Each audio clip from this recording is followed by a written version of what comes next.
అమెరికాకు భారత్ మరో షాక్ ఇచ్చింది. ఇప్పటికే టారిఫ్స్తో భారత్ను నానా ఇబ్బందులు పెట్టాలని చూస్తున్న అమెరికాకు ఇప్పుడు భారత్ వరుస షాక్లు ఇస్తోంది. రష్యాతో బిజినెస్ బంధం మరింత బలంగా పెంచుకుంటోంది భారత్. రష్యా పర్యటనలో విదేశాంగ మంత్రి జైశంకర్ ఇప్పటికే ఈ అంశానికి సంబంధించి ప్రకటించారు. మేక్ ఇన్ ఇండియాతో కొత్త కంపెనీలు ఏర్పాటు చేస్తున్నామన్నారు జైశంకర్. భారత్లో పెట్టుబడులకు డోర్లు తెరిచే ఉన్నాయంటున్నారు. రష్యాతో భారత్ ఆయిల్ బిజినెస్ పై ఆగ్రహంగా ఉన్న ట్రంప్ పుతిన్ను దారిలోకి తెచ్చుకోవడానికి భారత్పై టారిఫ్స్ అస్త్రాన్ని ప్రకటించిన విషయం మనకు తెలిసిందే. 50% టారిఫ్స్ వేస్తున్నాడు ట్రంప్. ఈ నేపథ్యంలో భారత్ సైతం అంతే స్ట్రాంగ్గా రిటాలియేట్ అయ్యేటువంటి ప్రయత్నం చేస్తోంది. మనం చూస్తూనే ఉన్నాం. ఓవైపు రష్యాతో తమ బంధాన్ని పెంచుకుంటూనే భారత్ మన బంధాన్ని పెంచుకుంటూనే మరోవైపు చైనాతో ఉన్నటువంటి సమస్యలను కూడా తగ్గించుకునే ప్రయత్నం చేస్తోంది.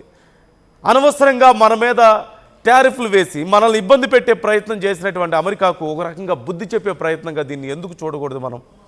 ఓవైపు ఎక్కడైతే రష్యాతో బిజినెస్ చేయొద్దని చెప్తుందో అదే రష్యాతో మనం బిజినెస్ కొనసాగిస్తున్నాం.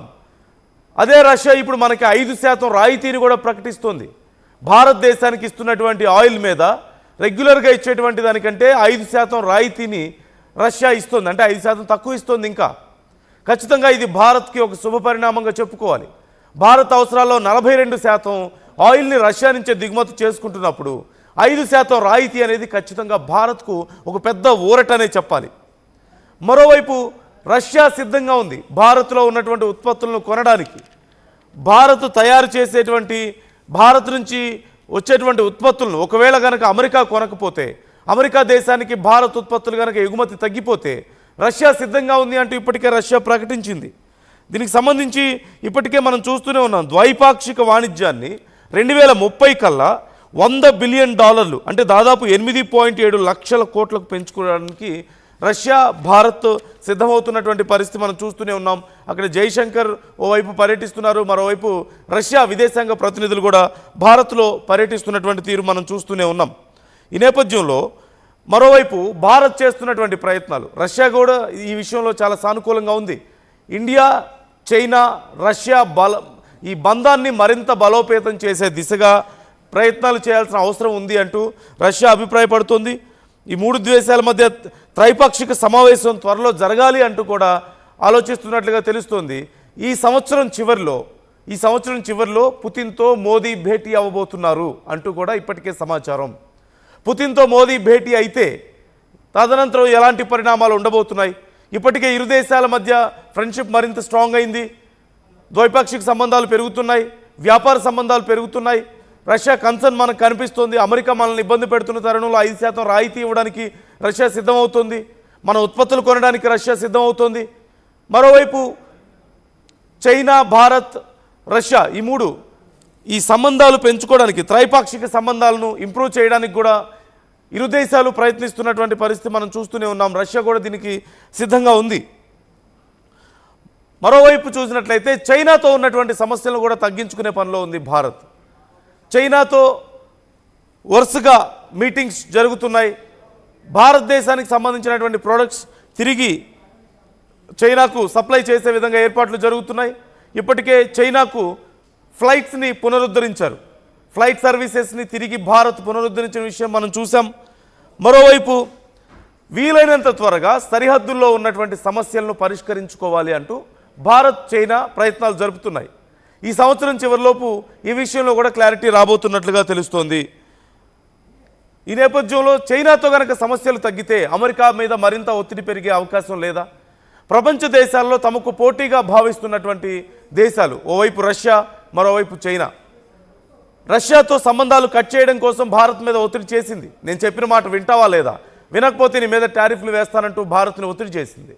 కానీ భారత్ మరింత తెలివిగా ప్రవర్తించింది. ఇక్కడ అమెరికా ఒక శత్రు దేశంతో మేము వద్దని, మాకు పోటీగా వస్తున్నటువంటి దేశంతో మీరు బంధాలు పెంచుకోవడానికి వీల్లేదు, వ్యాపారం చేయడానికి వీల్లేదు అని చెప్తే రెండో దేశంతో కూడా భారత్ దగ్గర అయ్యే ప్రయత్నాలు చేస్తుంది. ఓ పక్క రష్యాతో వద్దని చెప్తే రష్యాకు క్లోజ్ అయ్యే ప్రయత్నాలు ఓ పక్క జరుగుతూనే ఉన్నాయి. అట్ ద సేమ్ టైం చైనాతో కూడా దగ్గర అయ్యే ప్రయత్నాలు భారత్ చేస్తుంది.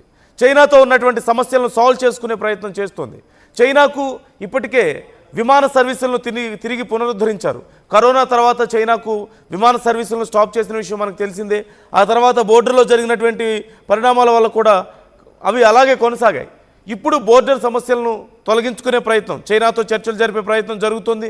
చైనాతో వ్యాపార సంబంధాలను పెంచుకునే ప్రయత్నం జరుగుతుంది. చైనా ప్రోడక్ట్స్ను భారత్లోకి తీసుకొచ్చే ప్రయత్నాలు, గతంలో చైనా ప్రోడక్ట్స్ని భారత్లో బ్యాన్ చేసిన విషయం మనం చూసాం. చైనా యాప్స్ని బ్యాన్ చేసిన విషయం మనం చూసాం. మళ్ళీ తిరిగి చైనాకు సంబంధించినటువంటి వ్యాపార సంబంధాలను మెరుగుపరుచుకునే ఆలోచనలో భారత్ ఉన్నట్లుగా మనకు క్లియర్గా కనిపిస్తుంది. వీలైనంత త్వరగా బోర్డర్ సమస్యలను కూడా పరిష్కరించుకునే ఆలోచనలో ఉంది. ఈ రకంగా తమ శత్రువుతో, తమ పోటీదారుడితో ఎక్కడ బంధం పెరుగుతుందో అని భారత్ని దూరం చేసే ప్రయత్నం చేసింది అమెరికా. కానీ ఒక పోటీదారుడితో దూరం చేసే ప్రయత్నం చేస్తే ఒకరి కాదు, ఇద్దరితో తమ బంధాన్ని పెంచుకునే ప్రయత్నం చేస్తుంది భారత్. ఖచ్చితంగా చాలా వ్యూహాత్మకంగా అడుగులు వేస్తుంది. మరోవైపు అమెరికా చేస్తున్నటువంటి ఏ కామెంట్స్ మీద భారత్ స్పందించకపోవడం కూడా మనం చూస్తూనే ఉన్నాం. స్పందించాలి అంటూ ప్రతిపక్షాలు కోరుతున్నాయి, స్పందించాలి అంటూ చాలామంది భారతీయులు కూడా ఈ విషయంలో డిమాండ్ చేస్తున్నారు. కానీ మాటల్లో స్పందించడం లేదు భారత్, చేతల్లో స్పందిస్తోంది. అమెరికా చేస్తున్నటువంటి కుట్రలకు, అమెరికా చేస్తున్నటువంటి నానా యాగి చేస్తున్న తరుణంలో, అమెరికా ఇష్టం వచ్చినట్లుగా నిర్ణయాలు తీసుకొని భారత్ని ఇబ్బంది పెట్టాలని చూస్తున్న తరుణంలో భారత్ చాలా వ్యూహాత్మకంగా అడుగులు ముందుకు వేస్తోంది. రష్యాతో తమ బంధాన్ని పెంచుకుంటోంది, చైనాతో తమకున్నటువంటి సమస్యలను తొలగించుకుంటోంది.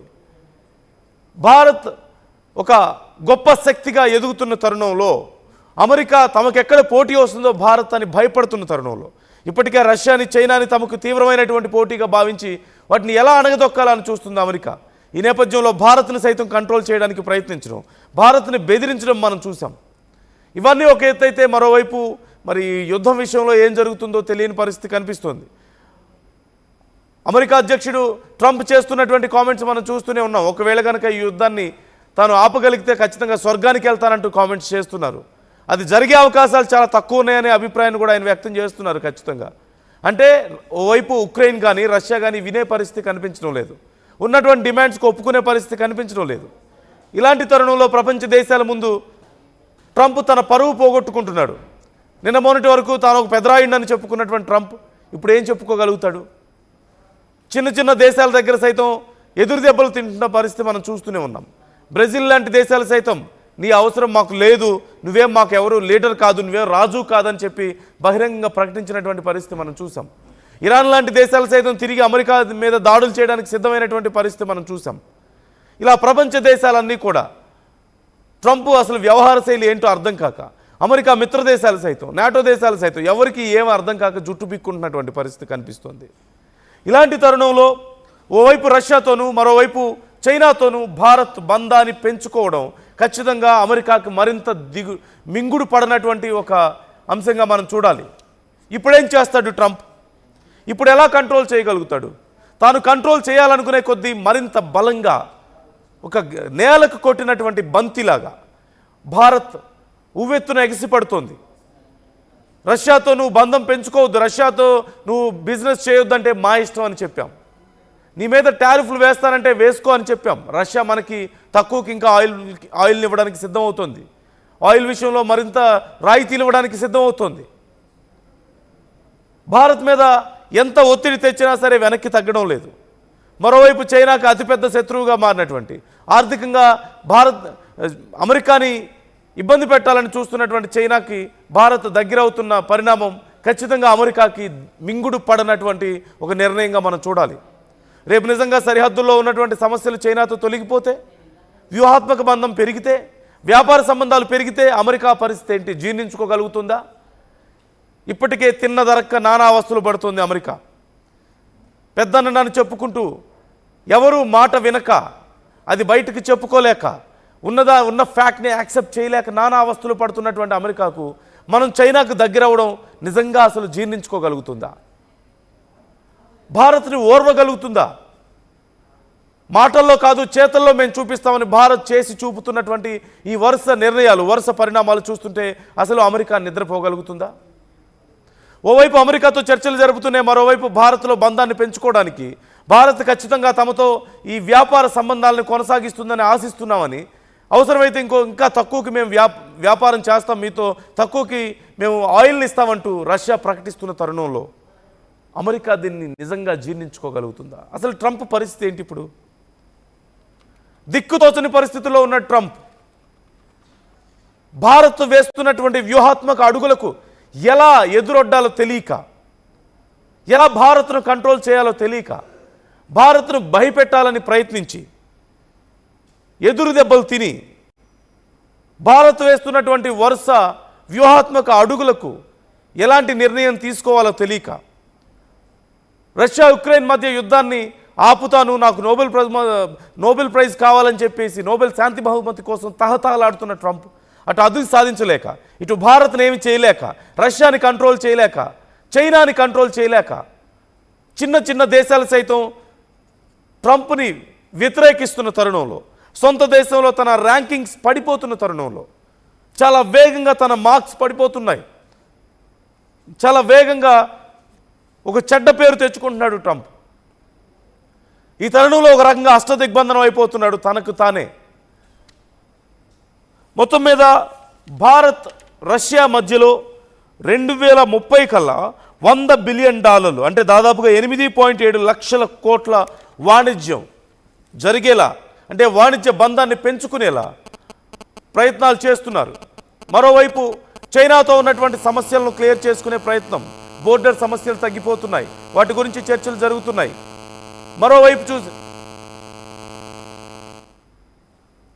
మరోవైపు రష్యాతో మనకున్నటువంటి వ్యాపార సంబంధాలను పెంచుకునే ప్రయత్నం చేస్తున్నాం. 2030 కల్లా భారీగా మన వ్యాపార సంబంధాలు పెరగబోతున్నాయి. అలాగే ఇంకా తక్కువకి మనకి ఆయిల్ని ఇస్తానంటుంది. 42% ఇంపోర్ట్స్ మనకి ఆయిల్ ఉన్న నేపథ్యంలో ఇంకా తక్కువకి 5% టారిఫ్, 5% రాయితీని ఇస్తానని ఖచ్చితంగా రష్యా ప్రకటించడం అనేది ఒక మంచి పరిణామంగా మనం చూడాలి. ఈ నేపథ్యంలో అమెరికా ఇప్పుడు ఏం చేయబోతుంది? భారత్ను ఇంకా కంట్రోల్ చేయడానికి ప్రయత్నిస్తుందా? ప్రయత్నిస్తే భారత్ కంట్రోల్ అవుతుందన్న నమ్మకం ఉందా? ఇప్పుడు మనం వేస్తున్నటువంటి వ్యూహాత్మక అడుగుల ఫలితం ఏ విధంగా ఉంటుందో అసలు అమెరికాకు అర్థమవుతుందా? అర్థమైతే జీర్ణించుకోగలుగుతుందా? ట్రంప్ ఏం చేయగలుగుతాడు ఇప్పుడు? What do you think? మనల్ని ఎంత గట్టిగా ప్రెజర్ చేయడానికి ప్రయత్నిస్తే అంత బలంగా మనం రివోల్ట్ అవుతున్నాం, రివర్స్ అవుతున్నాం. ఈ పరిణామాలు నిజంగా ట్రంప్ ఏం చేయగలడు? భారత్ని ఇంకా బలంగా కంట్రోల్ చేయడానికి ప్రయత్నించగలడా? భారత్ని ఇంకా బెదిరించే ఆలోచనలు, అవకాశం ఉందని మీరు అనుకుంటున్నారా? కామెంట్ చేయండి, మీ అభిప్రాయాలు మాతో పంచుకోండి.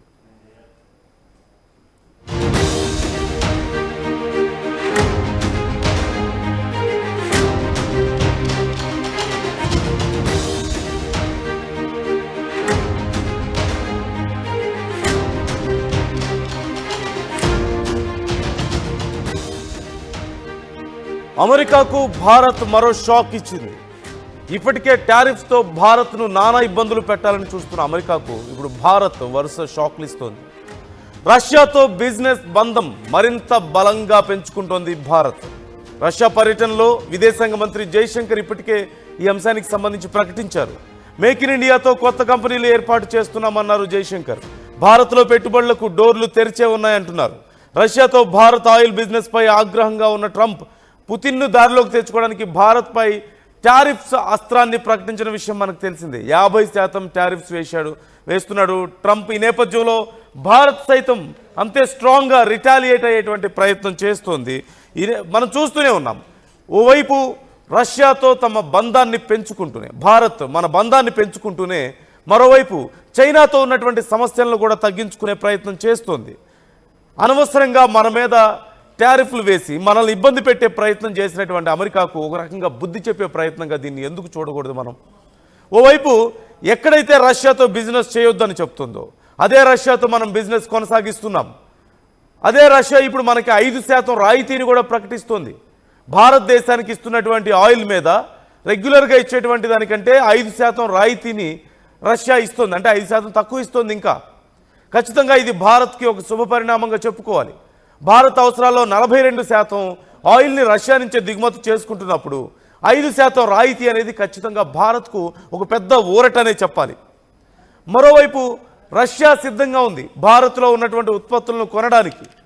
భారత్ తయారు చేసేటువంటి, భారత్ నుంచి వచ్చేటువంటి ఉత్పత్తులను ఒకవేళ కనుక అమెరికా కొనకపోతే, అమెరికా దేశానికి భారత్ ఉత్పత్తులు కనుక ఎగుమతి తగ్గిపోతే రష్యా సిద్ధంగా ఉంది అంటూ ఇప్పటికే రష్యా ప్రకటించింది. దీనికి సంబంధించి ఇప్పటికే మనం చూస్తూనే ఉన్నాం. ద్వైపాక్షిక వాణిజ్యాన్ని 2030 కల్లా $100 బిలియన్ అంటే దాదాపు 8.7 లక్షల కోట్లకు పెంచుకోవడానికి రష్యా భారత్ సిద్ధమవుతుంది.